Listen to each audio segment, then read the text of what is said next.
Bonjour à tous. Aujourd'hui Gravity Max va vous montrer son putain de setup. Sauf que, ce con, il a oublié de faire l'intro. Lol. Alors du coup ici on va pas s'y attarder très longtemps. Ici en fait c'est toute la partie on va dire, c'est toute ma jeunesse en fait. C'est-à-dire vraiment, quand j'ai commencé sur YouTube je devais avoir 11-12 ans. Non j'en avais 13 pardon. Et justement avant ça j'étais beaucoup voilà, livres, documentaires, etc. Bon là il y a une imprimante, ça n'a rien à ça n'a rien à voir. Mais j'étais beaucoup bagnole, comme vous pouvez voir, j'ai pas mal de livres aussi. Je collectionnais pas mal de jouets, on va dire. Ici, on a un Rubik's Cube que j'ai jamais fini, faudra que je m'y remette. Avec la petite boîte du HP Omen pour décorer. Donc voilà, j'ai eu ma période, livres, voitures, etc. Un peu comme tous les enfants d'ailleurs, je pense. Et on me voit dans ce miroir, c'est génial. Bon, vous aurez remarqué ce truc, hein. C'est quand même assez classe. Bon, on va pas s'y attarder dessus. Nous, on va commencer plutôt à s'attarder sur le setup gaming. Alors le setup gaming, donc je l'ai eu sur très exactement 2-3 ans, puisque j'ai commencé à avoir ma première version du setup en 2018. Rappelez-vous, je vous avais fait une vidéo où je vous présentais, donc ça fait depuis le début que j'ai ce boîtier, donc le MB500 de Cooler Master. Et à l'époque, dans le PC, j'avais un i7 2600K avec une HD 6870 de chez AMD. Je crois même que c'était ATI à l'époque que ça s'appelait.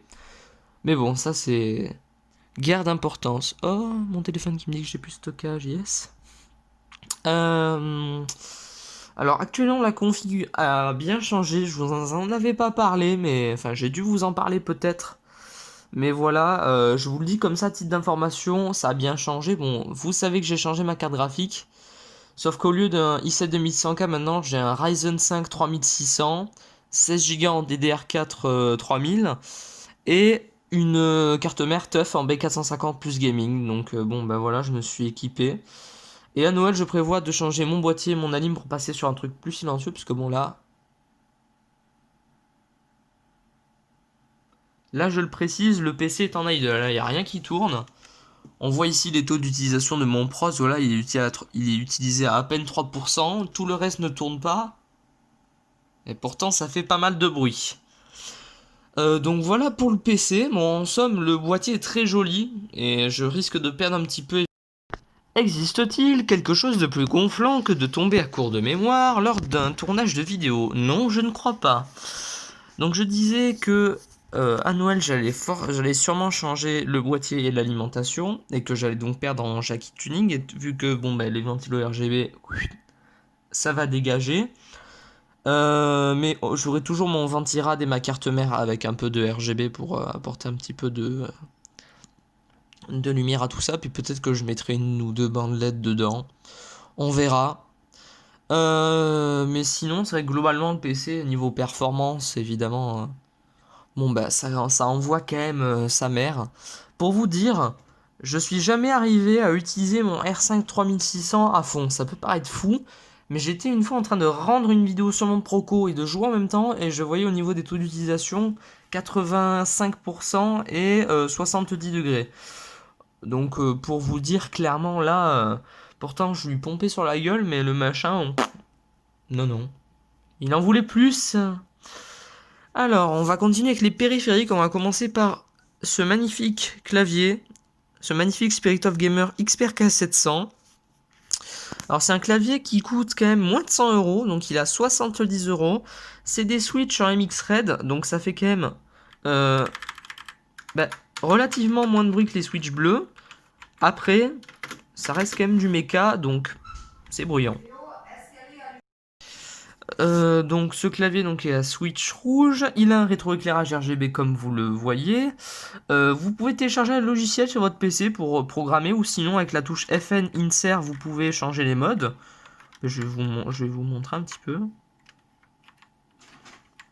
Donc là c'est le mode qui appuie sur une touche. Ah, ça y est. La pression se lance juste à côté. On a ce mode là, donc le mode vague. On a ce mode là, avec les couleurs qui sont fixes sur le clavier. On a le mode respiration. On a le mode RGB simple, qui est sympa aussi. On a le mode où tu appuies et ça fait toute une ligne. On a ce mode là qui fait un peu n'importe nawak. On a le mode rond, enfin où le RGB fait le tour. On a le mode onde de choc, où tu appuies sur une touche et ça se propage sur tout le clavier. On a ce mode là, n'importe quoi de chez n'importe quoi.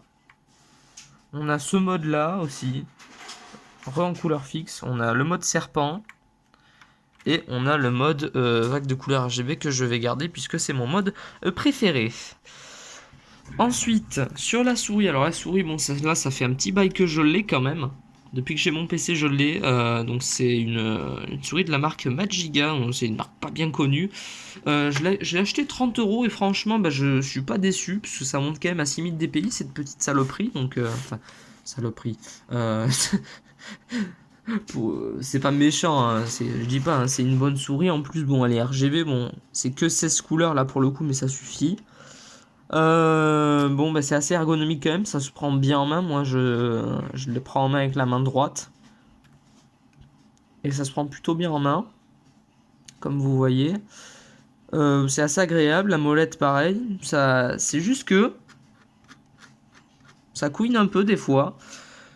Ici, vous avez la sensibilité. Et avec le bouton de droite, vous pouvez éteindre le RGB. Avec le bouton de gauche, là par contre, je peux pas vous dire à quoi ça sert. Et on a des boutons qui sont pratiques sur YouTube. C'est ces deux boutons-là, derrière les clics de la souris, qui permettent une chose. Oh, on a le mode EZ de Asus qui veut se montrer, là, regardez.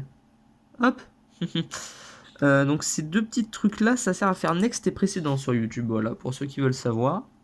Ça doit servir à d'autres choses, effectivement, mais pour l'instant, je ne les ai pas explorés.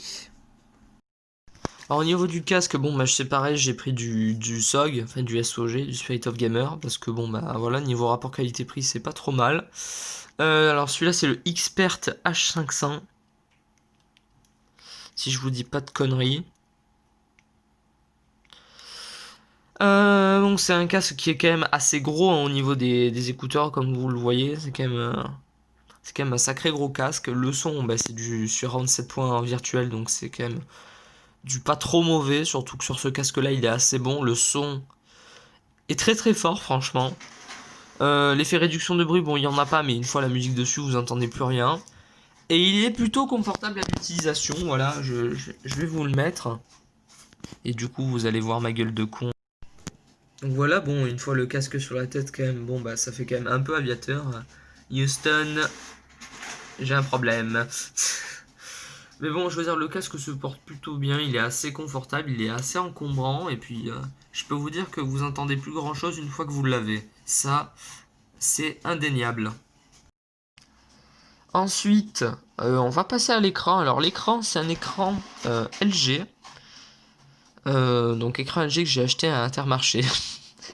Ne vous foutez pas de ma gueule, s'il vous plaît, écoutez.